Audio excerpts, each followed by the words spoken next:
Hello, everybody. Welcome into the NBA Front Office Show. It's that time of year. Media Day has come and gone. Teams are in training camp, with the exception of, a couple of teams, I guess. I guess technically they're still in camp, but they're getting ready to play a game later this week.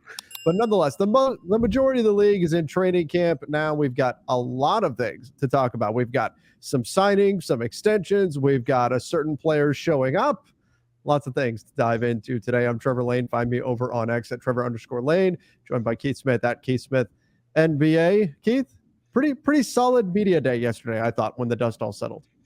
Yeah, I thought so too. There were, a handful of interesting quotes that came out and some situations of people who weren't around. We're going to talk about that. And then, a couple guys who have yet to meet with the media, like Drew Holiday, because while the trade was announced by the teams, like the last layer of a trade going official is the physicals. And it sounds like that's happening now at some point. So but I think he's meeting with the media maybe tomorrow is the plan, but we'll see on that. But yeah, man, we're into it now and getting these first post practice reports of how guys looked and the like, and those things are the things that I kind of like hearing about a little bit more than the whole fluff of media day. But yeah, it was a fun one.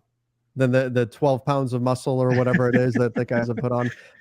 We didn't put it in our show doc here, our show notes, but I was pretty surprised by Masai Ujiri's comments about Pascal Siakam and extension of that. That was surprising. You typically don't see a GM be so blunt in regards to a player or players on their team. That stood out to me as one of those, whoa, wait, he said that type. That was probably the biggest shock moment to me of media day. Yeah, and what Trevor's referring to, if y'all didn't see it, is he basically said our guys didn't play the right way last year, and we'll talk about an extension when they show they can play the right way, which Pascal Siakam kind of shot back with, hey, I've played the right way my entire career. I don't know what is happening here. And then Siakam seemed very kind of lukewarm at best on wanting an extension with the Raptors. Mm-hmm. It was a weird vibe out of Toronto. It feels like that whole thing is just teetering on the verge of collapse. It just seems like a complete mess there with the GM, or I don't know what his exact title is, but chief decision maker for the front office, in Masai Ujiri. He's just not on the same page, I think, with a lot of his players, and players maybe don't know exactly what the expectations are. You have a rookie head coach. It seems like that's going to be a real messy season in Toronto. And as I've been kind of prepping for where do I see teams, I might have knocked them down a slot or two after yesterday's. I was going to say festivities, but I don't know that it was overly festive. So no, yesterday's meetings, I guess. Yeah, that type of discontent typically doesn't lead to wins. So yes, that's something that you got to factor in when we're looking at Toronto Raptors. Could be a bumpy ride for them this season. Speaking of a bumpy ride, I don't know if you've taken a look at the weather lately, but there is a storm headed for Colorado. By this evening, it is in southwestern Georgia. Ja Morant is a liar, and I will never be a part of an organization that he's a part of again. Thank you, man. Well, James Harden may say that he will never be part of an organization that Morey is part of again, but he's actually going to training camp with the 76ers. He reportedly, according to Adrian Wojnarowski, will be heading to Colorado to report to training camp with the Sixers. Keith, do you think this is mostly just about the NBA rules that essentially give the 76ers team control over Harden if he no-shows? Is that what's going on here? Yeah, I think there's something to be said for that. I think, what the rules are is if you withhold services, which not showing up to training camp would be withholding services for 30 days. It doesn't have to be 30 consecutive days. It's just 30 total days. When you're in the final year of your contract, the team can deem it that you did not complete your contract. And then what happens is you do come off their books, but you don't become an unrestricted free agent like what would normally happen in James Harden's case. The 76ers would retain full control over his ability to sign a contract with any professional basketball team. So if you want to insert the joke of, well, just go play in China and make millions of dollars over there because they love him. Nope, FIBA won't clear it because FIBA will say, nope, no letter of clearance. He's not going to, we're not letting him go over there either because, he has this unresolved contract situation back with the NBA. So that's, I think, why he's showing up now. Showing up is one thing. What happens when he's actually there is a whole other thing.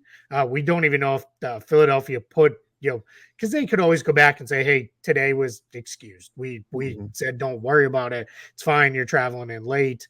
Or they may say, nope, that's day one. Now you've got 29 days left to, act like an idiot. And, then we're in full control. So we'll see what happens, with this situation. But my guess is it's going to be, pretty heavily reported on tomorrow as practice. And let's see, somebody tweeted some version of, I hope Daryl Morey shows up or I hope James Harden shows up and practices in a Daryl Morey is a liar shirt, which would be absolutely hilarious.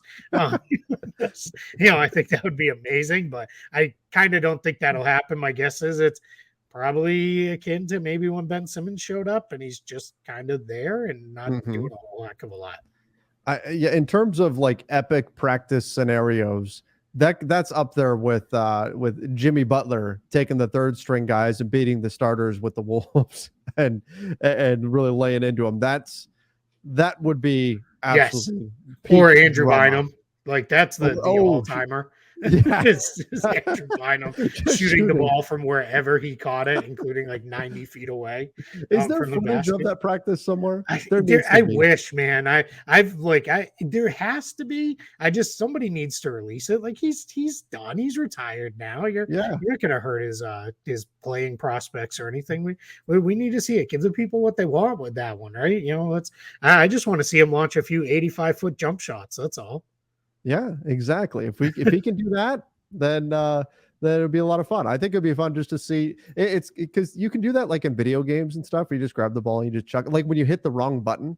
Yeah, I want to see Andrew Bynum hitting the wrong button for an entire practice. Without a doubt. There is so you've got those on the one end, and then have you ever heard the Kevin Garnett story with the Celtics his first year? Where he would go so hard in practice that Doc Rivers was like, you're out, like no practice for you today. So Doc pulled him out. And then Kevin Garnett went to the court next to the one they were scrimmaging on and proceeded to pantomime everything he would be doing on the floor.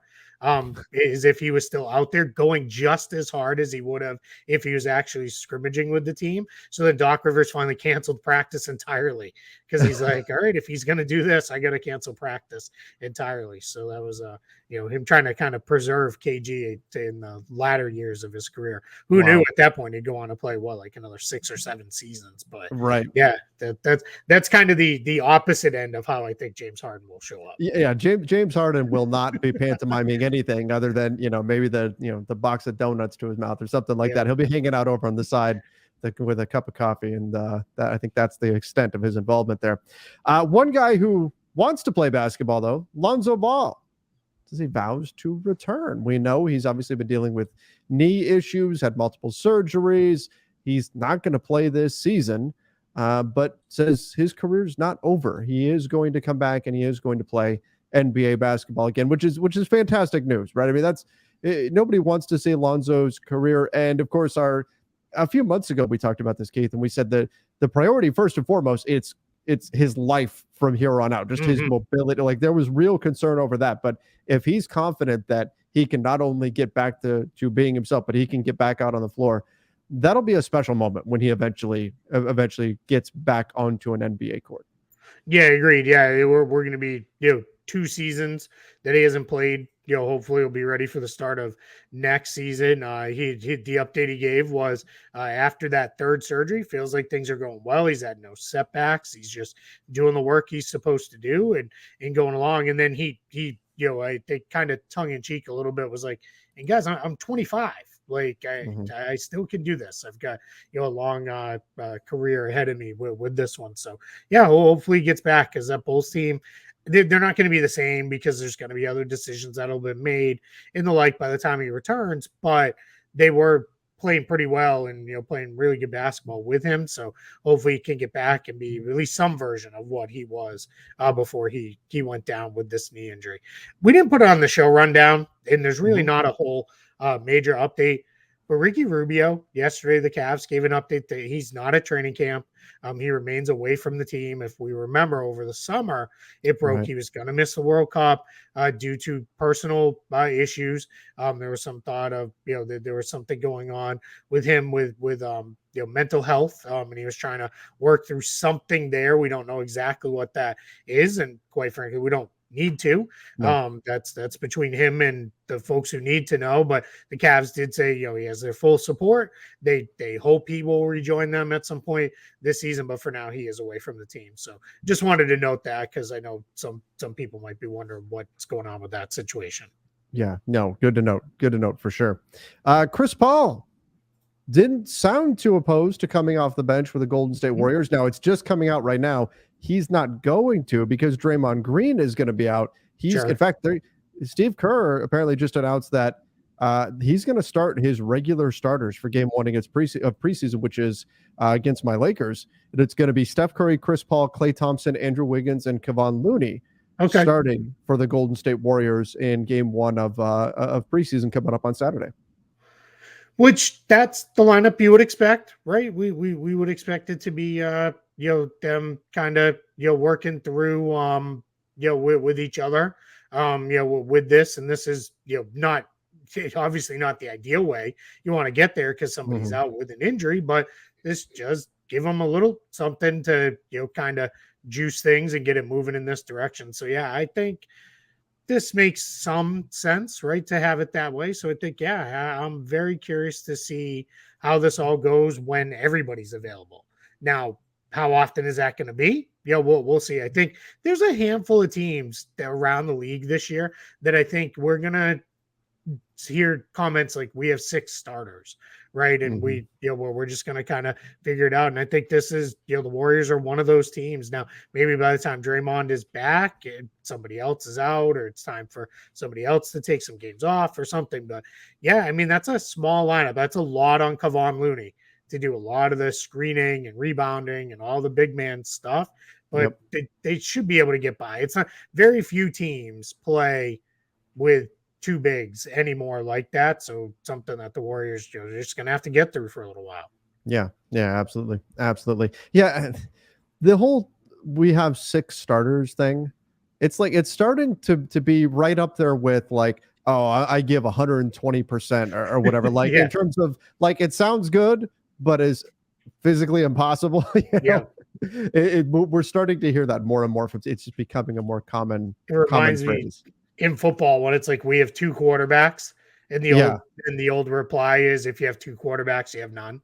You have none. Right. Yep. So that's like, I don't know if you have 6 starters, you have none, but I don't know. Maybe I would kind of say maybe if you have 6 starters, you potentially have a mess, unless somebody's really ready to sacrifice and say, you know what, all right, fine, I'm not the starter. Let me go to the bench. So it's, quite frankly, that's something I'm a little concerned about with the Celtics to some extent. It's hard for guys who've been starters to sacrifice and come off the bench regularly, and that's something where we're going to see them probably have to go through as well, and it may take a little while to sort through it there too. So we'll see. Everybody can say all the right things about I'll sacrifice to win a title and all the things guys say, and then the first time a team gets off to a bad start, and then immediately it's like, well, if I was on the floor, it's just, that's the ego of NBA players. That's kind of the way it works.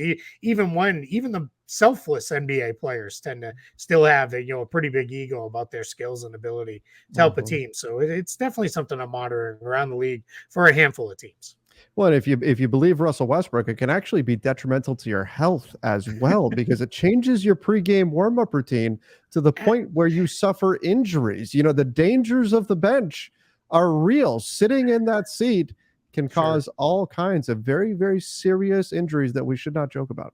I don't know about all that. I do think there is some guys who just, they can't come off the bench, right? Like it's just not what they do. And then I think there are other guys who they excel at Lou Williams and Jamal Crawford. Those are always my go-tos, because they're the 2, in my opinion, the best that have ever done it of recent vintage, right? Of the last, 20, 25 years.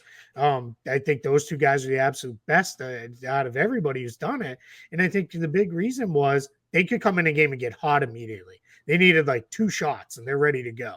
They also knew like, all right, I can warm up. I can sit for probably in reality close to 20 minutes of real time. And then I can still be ready to go right away. I think there are some guys who it's like, they can't sit very long. Like I always remember, without getting into anything that's happened since he's retired, but John Stockton, the talk was always the Jazz later in his career, he couldn't sit for long stretches because he tightened up and he locked up. So they kind of had to, change up the rotation a little bit to make sure when he did sit, he wasn't sitting for too long a period of times and those kind of things. So that I do think there is something to that. I don't know that it's necessarily causing injuries that might be going a step.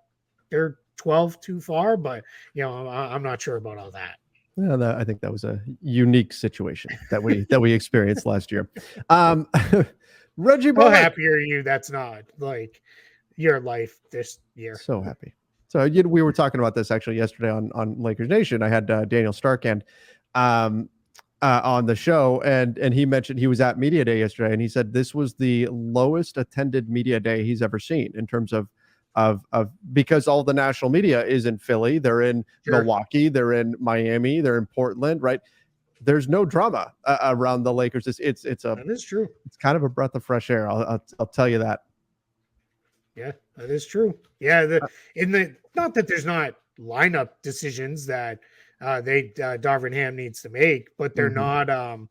It's not there's no sending a Hall of Famer to the bench decisions that need to be made. These are much. I'm going to call them simpler, just for a lot of reasons. And Rui or Vando is not the same as Russ. We're going to bring you off the bench. Yeah. Slightly different. It doesn't have the same quite earth-shaking ramifications. No. All right. Reggie Bullock made his decision and he's signing with the Houston Rockets, leaving the San Antonio Spurs and winds up with the Rockets. I'm a little surprised at the landing spot here, Keith. What's going on here? Yeah, I had a lot of people asking me when this came out, like, why would he not go to Boston or Milwaukee, who both need some depth after their trades this week? And why would he go to the Rockets? This could be as simple as the Rockets still have their room exception, and maybe it's all about money, right? All Boston, Milwaukee could offer. And we don't even know if they were trying to get him. We don't know who else was in the running here. It could have been really anybody except for San Antonio. Could have been going after him in Dallas, because those are the teams that he was most recently with. It could be that simple. Maybe the Rockets said, "Hey, we're going to give you $5 million." Maybe they give him the whole room exception. I don't know. We'll find that out in a couple days when he actually signs.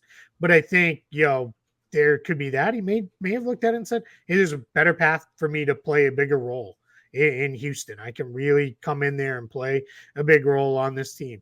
From the Rocket side, I love this signing because I don't necessarily agree with what they've done in totality this offseason. I don't know that I would have kind of gone in yet with this group, but I kind of get why they did. They want to change their culture. They wanted to bring these young guys, lift them by bringing in vets that, one, are going to make them compete and are going to make them play the right way. So now that you've already decided on that direction, then go all in on that direction. And I think this is smart. Guys like Fred VanVleet, Dylan Brooks, Jeff Green, Jock Landale, and now Reggie Bullock, those guys are going to come in and they're going to make the young Rockets really play a way you should play by challenging them just day in, day out, to do the right things and putting some guys. Bullock's historically been a pretty good perimeter defender. Put him out there with those guys and off you go. So I think this is a really nice pickup for the Rockets for what they're trying to be this season. Yeah, I mean, they're adults in the room, which is important, and most of the guys that they brought in would qualify for that. So I think the Reggie Bullock helps. I've talked a lot about the Western Conference. The Rockets are not going to be the pushover that they were last season. Yeah. That doesn't mean they're going to be good. That doesn't mean I project them to be a playoff team, but they're now, I think, with these additions that they've made, they're a team that any random Wednesday in January could give anybody a run for their money and surprise some people. So it's another team in the West that just got even better this summer. Yeah, it's funny. I was looking around both conferences a little bit today, and there are someone, and by someone I mean like 4 or 5 teams will end up being really bad. It's just kind of how it goes. If you're gonna have Mhm. really good teams on one end, you're gonna have really bad teams. But I think we're kind of done with the days of teams where it's like they're even gonna crack double-digit wins Right. this year. I just think those days are over. But I also don't know that we're anytime soon going to see teams really pushing 60 plus wins on the top end anymore. I think there's just too much Yep. balance in the league. And as I was saying, I was looking around the league and I was kind of like, there's not a lot of teams where you're like right now, today, October 3rd, where you're like, that's an easy win. That's an Yep. easy win. There's very few of those teams. A lot of these teams, even if they're not going to be good, and like you said, not going to pick them to be playoff teams, it still doesn't mean you can just show up, and that Yeah. was enough. Roll a ball out and then chalk up the win. Yeah, Exactly. it's not Like, happening. you're going to have to work against a lot of these teams at the bottom of both conferences. So, which is ultimately best for the league, right? It's better now. By the time we get to the end of January, early February, right around the trade deadline, yes, there will be some teams where they had injuries or whatever, and it all fell apart, and they're having an absolutely terrible season, and that will happen. But does it stand to open the year? We don't have teams jumping out like that. And that's always a better place to be. Yeah. Yeah, absolutely. Absolutely. And I think this is a good thing for the league overall. Yeah. All right. The Spurs, they parted ways with Reggie Bullock, but they said Devin Vassell, stick around a while. He is getting a contract extension, 4 years. What was it, 146 million, Keith? And I know there was a portion of that that's fully guaranteed. Yeah, 135 fully guaranteed in there, 146 total with some bonuses. So yeah, I mean, good money if you can get it. If you're Devin Vassell, they're just Spurs, as we were recording, just posted that it's officially official. So that means that it is done. So yeah, I think we're in a spot with Devin Vassell. I had it at 5 years, 115. This is new. In this new CBA, you can give out a 5-year non-max rookie scale extension. It used to be if you're going 5 years, you had to go with the max. That's not a thing anymore. You can do up to 5 years non-max. So he came in a little higher in guaranteed money at 135, but I think it's well worth it. $27 million, well under the max that he could have gotten. And that seems like pretty fair value for me as far as average annual value goes. So I like Devin Vassell quite a bit. The thing that was exciting too, when they asked him at media day, he said, "Yeah, the big thing for me is I'm done with not playing. Like I'm going to be on the floor this year. I'm going to play a lot more games and those kind of things." And he's a good player. So, and I think a really good fit with Victor Wembanyama and whatever else they build there. So I love the Spurs locking him up. Yeah, again, had some injury issues last year, but he's a really good player when he's out there on the floor. So this is again, I think I agree with you. It's a good move for the Spurs. Now, another extension that, Keith, we predicted this would happen when Damian Lillard made his way to Milwaukee. We said, wonder if that changes Giannis's mind about committing to the Bucks long term. He said indeed he will sign an extension with the Bucks, but he did say he was going to wait until next summer. Why not just do it now? Yeah, in Giannis's words, it's a lot of bleeping money to leave on the table if he does it right now. And that is a pretty accurate quote that I cleaned up for the younger ears here of our audience. So he basically owned it. Like there's no reason to do it right now for him. He knows that extension will be there for him next summer. And next summer, he can add an additional year on and a ton of money. So it's not going to happen now, but he did basically say, yeah, now, they committed to what I needed to see with Damian Lillard. And this is very reminiscent of the last time Giannis was a free agent. There was all this, maybe he's only got a year left, and then he heads off to Miami, and then the Bucks went out and traded for Drew Holiday, and they ultimately won the championship. And now, a couple years later, it's all right. Maybe I go into free agency and I see what it looks like around there, and they go and get Damian Lillard. So my guess is, at least for the time being, I feel pretty confident saying we're never going to see Giannis play anywhere but Milwaukee. And I think it would be kind of cool if he was, one of the next guys to go, tip to tail in a career. I think that would be awesome. Yeah, absolutely. Not something that happens all the time in today's game, but certainly would be great to see. All right. We do have this. Ja Morant can practice. Oh, that should say and practice seven. was like, He can wait, practice seven? seven times. I mean, he can. Grizzlies. He doesn't have anything to save his energy for. He can practice and travel with the Grizzlies. Is that a surprise? You know, he's obviously suspended. Are you surprised that he can still practice and travel with the team? Yeah, this is a little interesting because there's a lot of different ways suspensions get treated in the NBA. When it's if you're suspended a game, or even like 4 or 5 games for something lesser that happened. In general, what the rules are is you can be with the team, you can practice and travel with them. You have to be out of the arena 3 hours ahead of tip-off of any game. You cannot be present for the game. You can't be present, on the bench, in the locker room, nowhere in the arena. You got to go back to the hotel or go back home or whatever it is. So I think in this case with Ja Morant, what is interesting is I think this is one of those things where all parties involved are basically saying, yeah, this is best for him, right? Like we don't want to isolate him because isolating him might have been part of what the problems were before, right? With, especially the travel part, because the last thing I think the Grizzlies want to do, and I don't know that if during his 25 game suspension, they have like a 4 or 5 game road trip, but I'm fairly certain they don't want to head out on a 4 or 5 game road trip and then be like, all right, Ja, we'll see you in 2 weeks. See you in 2 weeks, and then, hopefully the house is still standing when we get back, right? Right. Yeah. So yeah, it's one of those things where that starts to become a kind of shaky situation. Now, I think it was Tim McMahon who does a good job covering the Grizzlies among other teams in the Southwest Division for ESPN. Said now the other thing that you got to be cautious of, a lot of his issues that have come up over the years beyond just the publicized ones, the other less publicized, have been on the road. And he said, what you don't want to have is Ja Morant saying, well, I don't need to play a game tomorrow, so I can stay out till 4 or 5 in the morning, doing whatever. And he said this way the Grizzlies will probably have a staffer assigned to him at all times, probably someone of the security team, and it'll be, all right, it's time to head back to the hotel now and, call it a night and get ready. So I think this is good. I think this will only help him. I think it'll help him stay ready, stay in shape, and be ready to go when it starts. Did you see Derrick Rose's comments? I don't know if you happen to catch those.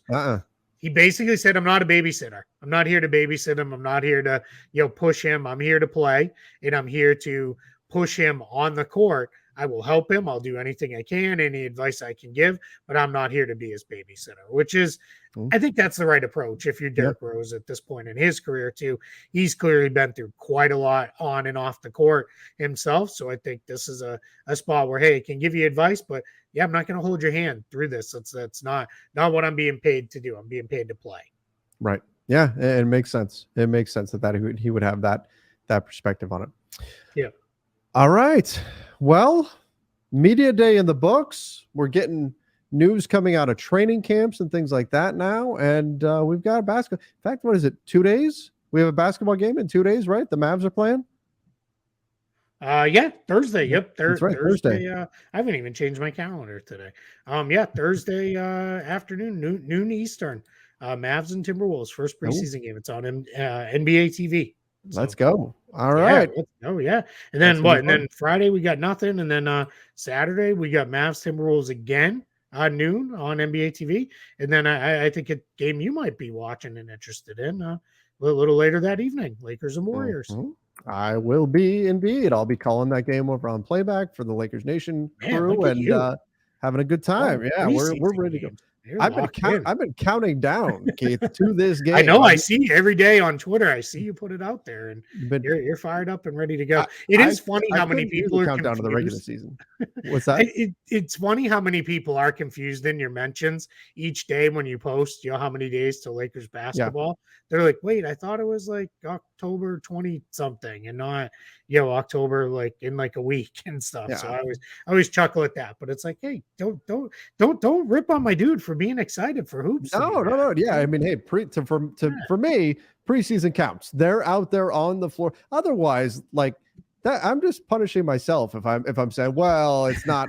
They don't really play until the 24th. No, I don't want to stretch this out any longer than I have to. They play on Saturday. Let's go. I'm fired up and I'm ready for it. Preseason counts until it's Alex Fudge throwing lobs to Demoy Hodge. Then it's Sure. like, all right, this doesn't really count so much. Yes. That's when you start breaking down what you saw out of how did Christian Wood and AD line minutes look together. And stuff, right? Those 5 minutes they played in the first quarter. Yes. What did that look like? Yeah, exactly. but you know what? I'm excited to see all the guys. Just like a lot of fans are excited to see all the guys from their 100%. team, and and get them all out there. And I value preseason too, because there, for some of these guys, aside from G League game, this may be the only opportunity to see some of these guys in an NBA game. And Absolutely. so that's exciting too. We need to talk about Demoy Hodge, Colin Castleton, Alex Fudge, and those guys. Who knows what's going to happen with them, and how much experience they're actually going to get with the Lakers. Probably a lot of it's going to be with the South Bay Lakers. So, preseason gives you an opportunity to get a look at those guys as well. And it's always fun to see guys in their new uniforms for the first time too, and it's a little jarring. Like, it's going to be a little weird seeing Damian Lillard in Bucks green, the first time he rocks that. It's going to look a little off, but then it'll start to look a little more normal as we go along. So yeah, those are the fun things. And then I do like, all right, dude said he worked on his off the dribble jump shot. This is my first chance to actually see it, right? Because we'll get snippets of practice, but it's, if by the end of the year you splice together all the highlights from practice, there's 30 world champions that have never lost a game, right? No, nobody ever shows the dude clanging a jump shot or throwing the ball, off the bleachers or anything. So yeah, I'm excited, man. It's basically almost here. We got to get through one more day, 2 more sleeps, 1 more day, and then we'll have hoops back. That's right. NBA, to be clear.